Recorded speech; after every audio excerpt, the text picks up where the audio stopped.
অভিযোগের পাহাড় জমছে আর বাড়ছে ক্ষোভও। জমি দখলকে কেন্দ্র করে উত্তপ্ত পরিস্থিতির মধ্যে পুলিশের ভূমিকা নিয়ে উঠছে একাধিক প্রশ্ন।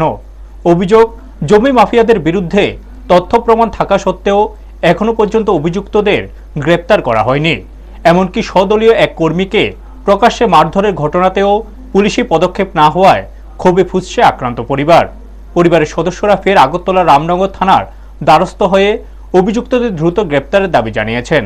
তাদের বক্তব্য, প্রমাণ হাতে থাকার পরও পুলিশ কেন নীরব ভূমিকা নিচ্ছে তা নিয়ে সাধারণ মানুষের মধ্যেও সন্দেহ তৈরি হয়েছে। এদিকে সচেতন মহলের প্রশ্ন, আইন সবার জন্য সমান হলে অভিযুক্তদের বিরুদ্ধে দ্রুত ব্যবস্থা নেওয়া হচ্ছে না কেন? এখন দেখার পুলিশ প্রশাসন কবে এই ঘটনায় সক্রিয় পদক্ষেপ গ্রহণ করে। ব্যুরো রিপোর্ট, নিউজ তৎকাল 24। সময় তারা মারছে, তারা যারা মারছে ওই লোকের লোক এই যে দায়িত্ব আছে তারা আমার ভাইয়ের খুনির লগে সুধাংশু দেবনাথ তা ছিল আমার ভাইয়ের খুনি, আজকের থেকে প্রায় 30 বছরের আসামি। ওই তার নিয়ে সেরা আমার বাতিদার ওখানে আবার আক্রমণ করছে। এখানে একটা মেন প্রবলেমের সূত্র রয়েছে কি, একটা জায়গা বেচা কিনে নিয়ে আসে, জায়গা বেচা কিনে নিয়ে আসে, জায়গা কিনছে মানে আমার বাতিদার এক আত্মীয়, তো সম্পর্কে বোন জামাই। তো তাই নিয়ে জায়গা কেনার পরে একটা প্রশ্ন করছে যে জায়গা কিনছি, তারা একটা টাকা চাইতেছে জিএল এমন এমন ব্যাপার করতেছে। কেটা চাইতেছে ক্লাবে, ক্লাবের না বিকাশ আর প্রভু আর সুধাংশু দেবনাথ তারা কেটা কইতেছে তারা এই এলাকার নেতৃত্বে আছে।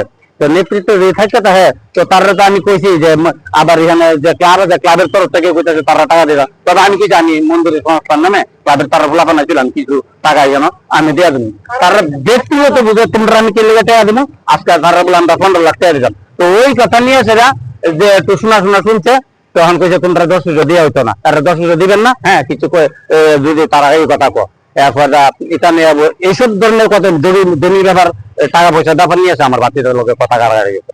কথা কাটাকাটির পরে কোয়ার পরে 2 দিন চুপ হয়েছে। 3 দিনের মাথা আমার বৌদি এবং আমার বাচ্চাদার বউ এরা একটা ইনভাইটার ছিল, মনে করেন এখান থেকে 0.5 কিলোমিটার দূরে, তারা রাত 10টা 10:30 সময় নিমন্ত্রণ খাইতে গেছে। আর আমার যে বড় বাচ্চা তো ওষুধের দোকানটা রাতে 10টা আর 12টা 1টার দিকে আগে তার রাত্র হয়ে যাবে।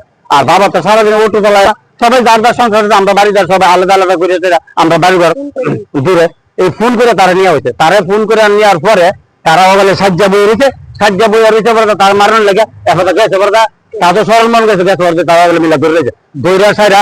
ওই যে আগের যে মাফিয়া আজকাল থেকে যে মার্ডার কেসের আসামি আসলো তার নিয়ে গেছে তারা এই মাথার মধ্যে এমন জায়গার মধ্যে বড় টেস্টার স্কুটি ইটি দিয়েছে, 3টা গাড়ি দিয়েছে, গাড়ি ডাকবে আর ঈদ চাষা দিয়েছে, ঈদ বিকাশ দিয়েছে, এটা আনতেছে যাইছে প্লাস আপনার পাওয়া বাইরে হইতেছে, হেলমেট বাইরে হইতেছে, এরপর কইতাছে দে। আর এটার মেন ব্যাপার হচ্ছে এই যে জায়গা ব্যাপারটা নিয়েছে, এই টাকার ব্যাপারটা নিয়েছে, মেন ঘটনা হচ্ছে এটা টাকা দিত না কেলে আজকে বিক্রি না করছে যে টাকাটা লাগে তোর লাগে আজকে আমি 15 লাখ টাকা থেকে বঞ্চিত হয়েছি, তোর মেরে বেলা দিন।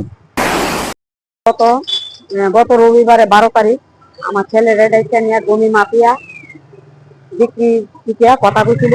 তারপর বাড়ির থেকে রেডাইটা নিয়ে আছে আমার ছেলেরে 5 জন মিলে মাইকিং করতে। কে 5 জন?